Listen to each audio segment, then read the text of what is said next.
Good morning class. बेटा आज का जो आपका टॉपिक है वो है ऑर्डर होमोपटेरा। चलिए पढ़ते हैं इसके बारे में। होमोपटेरा is a sub order of order Hemiptera. ये हेमीपटेरा का सब ऑर्डर है। Homoptera has more than 32,000 species of sucking insects. ये प्लांट को, स्टेम को या उनकी पत्तियों को सक करने वाली ऐसी 32,000 स्पीसीज है। ठीक है, तभी तो बेटा आप समझ सकते हो कि जब टिड्डियों का दल या टिड्डियों का हमला, जो इंसेक्ट्स होते हैं ये किसी आर्थ्रोपोड से इंसेक्ट जो है ये किसी के ऊपर हमला करते हैं तो पूरी की पूरी फसल ख़राब कर देते हैं किसान की, या जहाँ पर भी जाते हैं पूरी बागवानी सबको नाश कर देते हैं। आजकल आपने सुना होगा कि टिड्डियों का हमला दिल्ली में हुआ, पंजाब में हुआ, जगह जगह इनका हमला हुआ, यूपी में ये इनका हुआ। तो इस तरह से ये जहाँ भी जाते हैं पूरी फसल को क्या कर देते हैं, ख़त्म कर देते हैं, क्योंकि सकिंग टाइप हैं। ठीक, the member of this order so diversity in body size. ये जो इसके मेंबर हैं ये बॉडी के शेप, साइज, कलर वगैरह ये सब में डाइवर्सिटी, ये सब में अब एक विविधता दिखाते हैं। ठीक है, आगे देखें morphological character. All Homoptera are plant feeders. ये प्लांट को फीड करते हैं सारे। ठीक है, mouth part adapted for sucking plant sap. तो माउथ पार्ट इसका इस तरह से होता है कि जो प्लांट के सैप को, मतलब उसके जूस को सक कर सके। ठीक है, सो माउथ पार्ट इज पियर्सिंग, एक आपका नुकीला टाइप का और सकिंग टाइप का होता है, उसको चूसने वाला। बेटा ये सैप को सक करना इसी तरह से होता है जैसे ह्यूमन के अंदर से कोई ब्लड को सक कर ले। जब उसका ब्लड निकालते चले जाएंगे, हम सक करते जाएंगे तो ह्यूमन को कमजोरी आ जाएगी। ऐसी जब उसके प्लांट के जो सैप को हम, ये जो टिश्यू, ये जो कहते हैं इंसेक्ट होते हैं, ये सक करते हैं तो उसमें क्या होता है, वो वीक हो जाते हैं, कुछ दिन बाद में वो सूख जाते हैं। ठीक, most homopterans range from 4 to 12 millimetre in length. इनकी जो रेंज होती है, मतलब जिनका साइज होता है 4 से 12 मिलीमीटर होता है लेंथ में। Polymorphism found in several groups. Polymorphism भी पाई जाती है कुछ ग्रुप्स में। वो होमोपटेरा के बॉडी इज डोर्सोवेंट्रली फ्लैट और सिलेंड्रिकल इन शेप। इसकी जो बॉडी होती है वो कैसी होती है, वो डोर्सोवेंट्रली फ्लैट होती है और सिलेंड्रिकल शेप भी होती है। ठीक है, चलिए आगे देखते हैं। दे आर विंग्ड और विंगलेस इंसेक्ट। इसमें विंग और विंगलेस इंसेक्ट दोनों तरह के इंसेक्ट पाए जाते हैं। पेयर ऑफ एंटीनी, यहाँ पर एंटीना भी पाया जाता है एक जोड़ी। Abdomen is 11 segmented. एब्डोमन जो होता है 11 भागों में बटा हुआ होता है। Both pair of wings are either transparent और स्लाइटली थिकन। कुछ में क्या होता है कि ये ट्रांसपेरेंट भी होते हैं, कहीं कहीं बीच में थिक भी होते हैं। ठीक है, और सम स्पीसीज है वैक्सी प्लेट्स। इसके ऊपर एक वैक्सी प्लेट टाइप होती है जिसको एक मोम की तरह। ठीक है, और फाइबर्स ओवर देयर बॉडीज। और फाइबर्स क्या होते हैं, ये इसकी बॉडी के ऊपर एक मतलब हल्के हल्के रेशा नुमा होता है। ठीक है बेटा, चलिए आगे देते हैं। अब इसका डिस्ट्रीब्यूशन पढ़ते हैं बेटा। Homoptera species are distributed throughout the world. इसकी स्पीसीज भी पूरे बर्ड वाइड डिस्ट्रीब्यूटेड होती है। नेक्स्ट पे देखते हैं बेटा। अगर बेटा बात इसकी इकोलॉजी की करें तो every insects live in a habitat defined by specific physical, chemical and biological condition. इनकी जो फिजिकल, केमिकल, बायोलॉजिकल कंडीशन के आधार पर क्या कहते हैं, इनका इंसेक्ट्स का जो आपका जो डिस्ट्रीब्यूशन है वो अलग अलग होता है।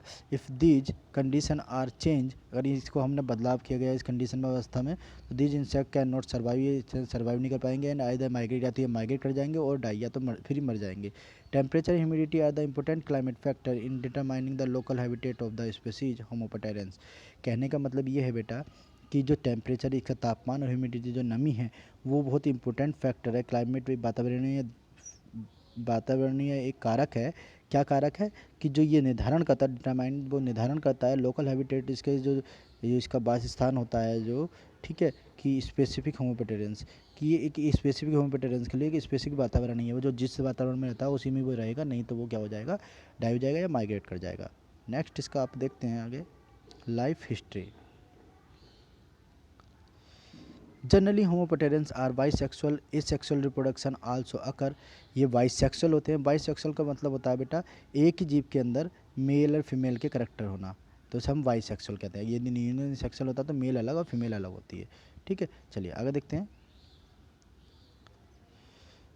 Asexual reproduction is also occur in some primate aphids. कुछ प्राइमेट्स जो प्राचीन एफिड्स हैं उनमें एसेक्सुअल रिप्रोडक्शन ही पाया जाता है। Male and female sexual organs are present in one individual, एक ही इंडिविजुअल में male and female sex organ present होते हैं, fertilise by the own sperm, जो अपने ही स्पर्म से द्वारा फर्टिलाइज होता है। आफ्टर फर्टिलाइजेशन, फर्टिलाइजेशन के बाद फीमेल प्रोड्यूज एग्स, फीमेल क्या प्रोड्यूस करती है बेटा, एग को प्रोड्यूस करती है, and place new eggs on the surface of plant, जो प्लांट के सरफेस पे दे देती है उसके ऊपरी सतह पर, या insert eggs into plant tissue, या प्लांट टिश्यू के अंदर को इंसर्ट कर देती है, ठीक है, एग्स को, ठीक है। Eggs are hatched into nymph larva, egg जो है निम्फ लार्वा में कन्वर्ट हो जाते हैं, मतलब हैच होकर निम्फ लार्वा बन जाते हैं। Over the next 4 to 6 weeks, 4 से 6 हफ्ते बाद क्या होता है, the larva developed into adult, जो निम्फ लार्वा है वो एडल्ट में डेवलप हो जाएंगे, ठीक है बेटा।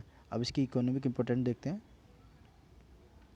होमोपटेरेंस कोज द इंजरी और डिस्ट्रक्शन टू प्लांट्स, होमोपटेरेंस क्या करते हैं, ये इंजरी को कोज करते हैं और डिस्ट्रक्शन करते हैं, उसको उसको नुकसान क्या करते हैं, उसमें इंजर्ड क्या करते हैं उनको, टू प्लांट, प्लांट को, because all species feed on the SAP sucked from plants, ये क्या करते हैं, मोस्ट ऑफ द उनके प्लांट के सक कर लेते हैं, ठीक है। और ये सैप क्या होता है, सैप बेटा एक तरह से होता है जैसे कि हमारा ब्लड होता है, ठीक है। यदि कोई हमारे ब्लड को सक कर ले, ये प्लांट का जूस होता है जो कि जाइलम फ्लोएम के द्वारा जाता है, ठीक है। तो इसमें क्या होता है कि यदि हम ह्यूमन के कोई ब्लड को सक कर ले तो हम क्या हो जाएंगे, कमज़ोर हो जाएंगे, ऐसे इनके प्लांट करने से प्लांट डिस्ट्रॉय हो जाते हैं अगर सैप को सक कर लिया जाए तो। When host plant are crop, जब होस्ट प्लांट क्रॉप हो, कोई फसल हो, और वैल्यूड ऑर्नामेंटल प्लांट हो कोई जिसकी बहुत ज़्यादा कीमत हो, तो इंसेक्ट कोज इकोनॉमिक लॉस, उनको आर्थिक रूप से नुकसान होगा। Some homopterans species act as a vectors, कुछ होमोपटेरेंस स्पीसीज एक वाहक के रूप में कार्य करते हैं जो वायरस और बैक्टीरिया को एक जगह से दूसरी जगह तक पहुंचाने का कार्य करते हैं, ठीक है बेटा। चलिए आगे देखते हैं। They cause disease to their plant host, ये उसी जिस प्लांट पे रहते हैं उसी को ही डिजीज करते हैं, डिजीज कर देते हैं उसी में।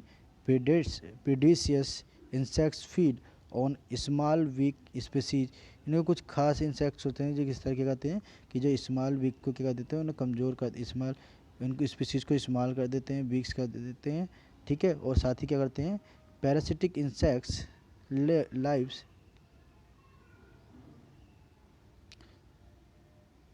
और in a host and feed it, ये जहाँ रहते हैं उसी को कहते हैं नुकसान करते हैं, ये क्या होते हैं, पैरासिटिक होते हैं, इनका नेचर जो होता है परजीवी की तरह होता है, ठीक है। Some important plant disease cause by homopterans are, कुछ इंपॉर्टेंट डिजीज हैं वो क्या क्या है, जैसे पोटैटो एंड येलो ड्वार्फनेस है, मतलब इनके जो इसमें ड्वार्फ हो जाएगा, मतलब एक तरह से श्रिंक हो जाएंगे, छोटे रह जाएंगे, बोने रह जाएंगे, ठीक है, मतलब एक तरह से बहुत छोटे छोटे से हो जाएंगे। Phony peach disease and Pierce's disease of grapes, ठीक है, अंगूरों पर एक तरह से धब्बे या गत्ते से बन जाना, ठीक है, दागिल दागिल से बेटा जो हो जाते हैं वो इस तरह की रोग को कहा जाता है, ठीक। तो बेटा ये आपका ऑर्डर पूरा हो चुका है, नीचे इसके इंसेक्ट का दिखा रखा है, ये देखिए ये वाइट फ्लाई दिखा रखा है आपको, ठीक है, इंसेक्ट को, इसका नाम क्या है, डायलेरुडियस लेरुडियस सिट्री, ठीक। तो ये आपका ऑर्डर कंप्लीट होता है। Okay, thanks to all of you बेटा।